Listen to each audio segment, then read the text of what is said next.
Ya, berbagi tentang template buku monograf yang diterbitkan di penerbit LPP Wamen Al-Wasliyah. Adapun template ini bisa diperoleh di link deskripsi video di bawah ini, nanti akan disertakan link downloadnya. Baik, jadi sebelum kita masuk kepada template ini, ya, untuk memudahkan Bapak Ibu, teman-teman, rekan-rekan semuanya dalam mengedit atau menulis naskah sebuah buku monograf, maka di template ini penerbit sudah menyertakan navigasi agar Bapak Ibu, teman-teman, para penyimak video ini bisa mudah untuk mengeditnya atau menuliskan naskahnya, yaitu dengan cara membuka file Word ini, file template buku ini, kemudian menuju kepada review, kepada view, ya, menu view di sini, lalu diketikkan navigation pane ini, ya, sehingga nanti muncul di sebelah kiri ini navigasi dari template ini. Misalnya begini, kita ingin membuat menuju ke bab-bab yang ada dalam template ini menjadi lebih mudah kalau ada navigasi. Baik, di sini dalam template ini yang pertama sekali ada prakata, atau kita sering juga mengistilahkan dengan kata pengantar. Kata pengantar berisi diantaranya adalah biasanya ucapan syukur, ya, kemudian ucapan terima kasih di akhirnya nanti, ya, dan juga menyampaikan terkait isi buku secara singkat, secara umum begitu. Jadi buku ini, misalnya buku ini merupakan buku hasil penelitian yang didanai oleh Wamen Al-Wasliyah atau didanai oleh Kemendikbud Ristek, misalnya seperti itu. Buku ini bercerita tentang ini, tapi digambarkan secara singkat saja. Ini sepertinya sudah biasa kita membuat prakata atau kata pengantar. Dan jangan lupa di akhir dari kata pengantar atau prakata ini juga disertakan permohonan masukan untuk perbaikan buku. Berikutnya adalah daftar isi, ya. Jadi untuk berpindah dari prakata menuju ke daftar isi, kita tinggal mengklik di pane yang di sebelah kiri ini, daftar isi.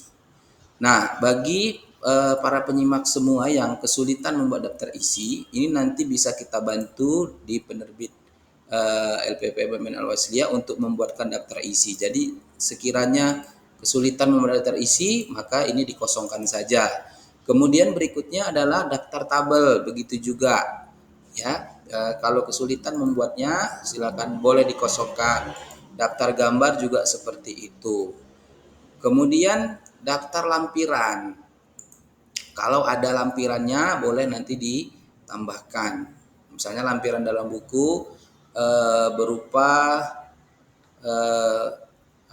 semacam tugas, kalau misalkan, ya, dia merupakan ada sketsa atau apa yang kira-kira perlu untuk dilampirkan di buku, boleh ditambahkan daftar lampiran. Kemudian setelah itu menuju ke bab 1. Jadi untuk berpindah silakan diklik pen yang sebelah kiri, bab 1. Jadi di bab 1 ini sampaikanlah judul bab 1-nya apa, ya.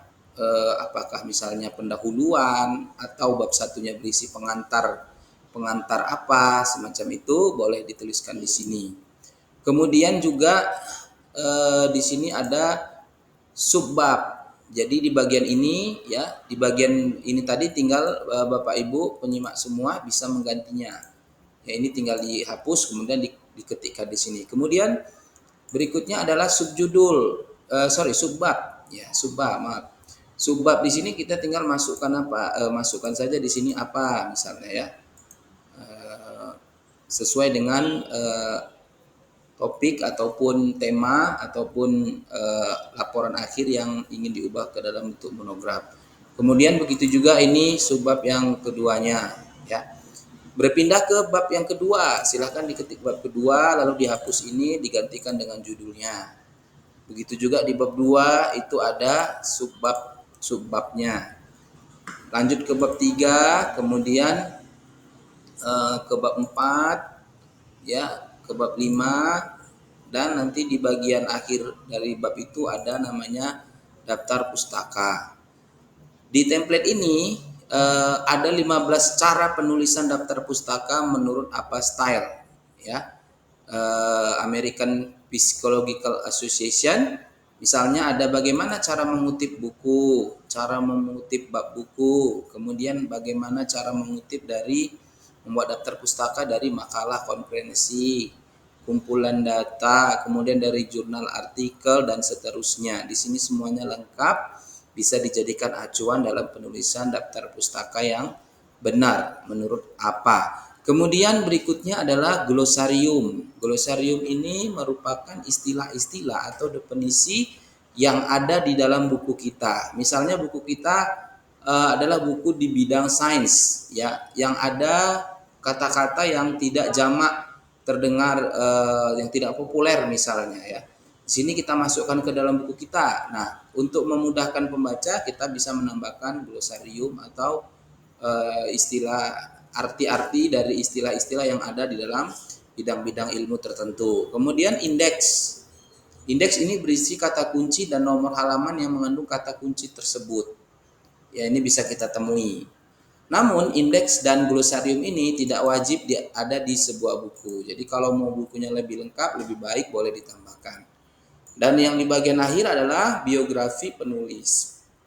Biografi penulis. Nah, biasanya biografi penulis ini berisi tentang nama, kemudian tempat tanggal lahir, ya, deskripsi singkat tentang penulis, kemudian disertakan dengan misalnya buku-buku yang telah diterbitkan, penelitian-penelitian yang telah dilakukan, kemudian pengabdian masyarakat juga boleh, atau misalnya karya ilmiah yang lainnya, atau grant yang lain sebagainya. Intinya menjelaskan untuk mendukung penulis itu latar belakangnya seperti apa.